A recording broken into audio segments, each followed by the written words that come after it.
A lot of the work that I do, both on a personal and professional level, focuses on finding meaning in some of the things that happen in our lives.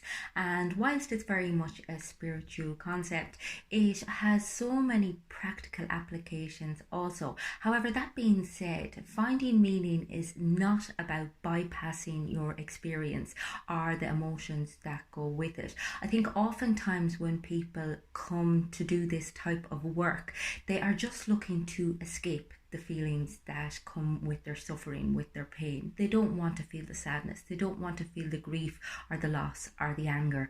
And unfortunately, they have to be experienced in order for you to be able to get to a place where you can make meaning out of your experiences. I mean, meaning is not about what has happened to you, it's what you do with the experience, it's what you transform it into after you have experienced it. It's not about just passing over it, it's about being in it and coming out the other side a more resilient, more open-hearted person, and this isn't easy for us because we do very much live in a culture that tells us that instant gratification is available, that we should never be unhappy, that everything should be euphoric for us all of the time. And we're in a very consumer society as well, where everything is readily available to us, and it goes without saying we should be able to buy happiness, but unfortunately we can't. That's just not the way life is. And I mean, things don't have to be terribly wrong in your life for you to be experiencing some level of dissatisfaction or lack of fulfillment. And I suppose the people that I deal with come from two different areas. Some come from extremely traumatic pasts and they are working through that, but other people don't have anything inherently wrong in their life. They just don't feel a level of satisfaction that they feel they potentially could, and it's recognizing that this is common to all of humanity. We all have that niggling, what's going on here? Why don't I feel better about my life? And so much of that is a consequence of our continuously living in our own heads. We're always up there trying to fix our problems, whereas in fact all we're doing is creating more, and we are very much meaning makers, and we do try to intellectualize everything, and oftentimes we get so caught up in that we become completely separated from where we need to be, and that's in our heart, soul and body. And a lot of the work that I do involves helping people become more embodied, getting them back into their feeling mind as opposed to their thinking mind, because that's where all of the wisdom is. That's where all of the answers that we're looking for are, or even indeed that is where we are capable of living with questions, whereas up in our mind we're always looking for definite solutions and guaranteed answers that unfortunately just aren't available for us. And we develop all of these ways of trying to control our circumstances, whether it be through some of the more lower level coping mechanisms such as addiction, or more higher level socially acceptable addictions such as perfectionism, or being addicted to work, or continuously training the body. All escapism, all avoiding dealing with that existential dread and that sense of being alone and not being very okay with that.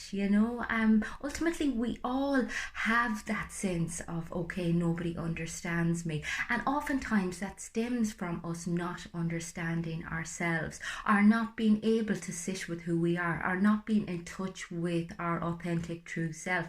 And this is the consequence generally of our childhood. If we weren't given a sense of unconditional acceptance, if we weren't nourished and nurtured, the way in which we need it to be, then we go through life feeling so lost. And oftentimes people assume that they have to have experienced big trauma in order to justify feeling like they have extremely big issues with their relationships and with their bodies and with other people and themselves. And the reality is, oftentimes it can just take us not having the right things happen at the right time for us to become very bewildered and very confused about where our place is in the world, who we are, what our worth is, and how to engage in healthy relationships. And consequently, we go from one thing to another, looking for healing. We, go from one relationship to another, hoping that we'll receive the parental love that we didn't get.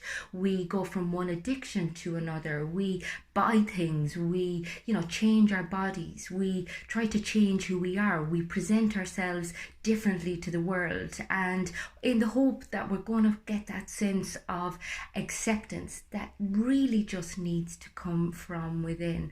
Because in order to connect with others and in order to connect with the world around us, we have to connect with ourselves. We have to develop that sense of self-worth and acceptance that allows us to be who we actually are. And when we are living authentically, when we are living as our true selves, when we are living in our hearts as opposed to in our heads, everything is different, and it's about trying to, I suppose, manifest that expansive way of living, create awareness, create curiosity, become engaged with your life, become very in tune with what's going on with your body, continuously checking in with yourself, asking yourself, what is it that I'm feeling right now? Or what is it that I'm unwilling to feel? What's going on for me right now? What's driving my behaviors? Is it fear? Is it uncertainty? Is it insecurity?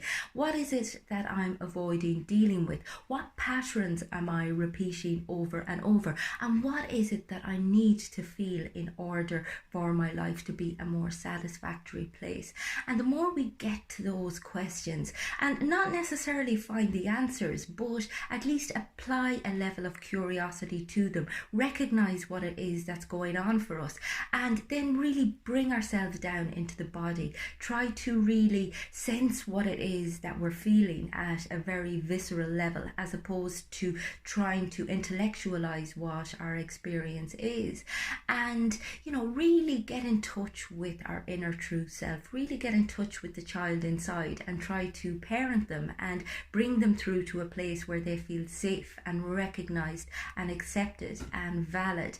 And as I said, the more you kind of get in touch with that side of yourself, the more you move away from that feeling of dissatisfaction and the attachments that you have to what your life should look like, and then the aversion to anything that looks anyways different to that.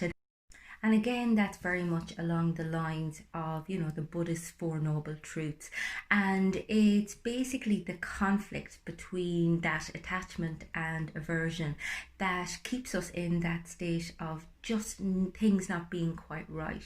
But we don't have to stay there. We can elevate ourselves to a higher level. We can find a way to expand on our thinking, expand on our feeling, and expand on our experience, and take whatever comes with, I suppose, a pinch of salt, be able to deal with whatever life throws at you and stay in a state of equanimity and acceptance and love and compassion and understanding. And I mean, ultimately, that's what we all really need. We don't need any of the things that we buy.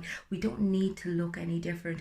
We don't need other people to approve of us. We just need to find acceptance for ourselves, for our reality, and just do our best to be decent people and to navigate our way through all of the ups and downs that life has to throw at us with a sense of levity and humility and integrity. And as long as you're living in accordance to what you think is important, you're going to be in a fairly good place. But again, it's dealing with a lot of the pain first. It's learning to come into the body. It's learning to be in touch with your emotions, learning to come into the heart mind, and learning to trust yourself. learning to find a place for who you genuinely are and to make the most of your essence. Hope everyone's having a fantastic bank holiday weekend. I'll talk to you soon.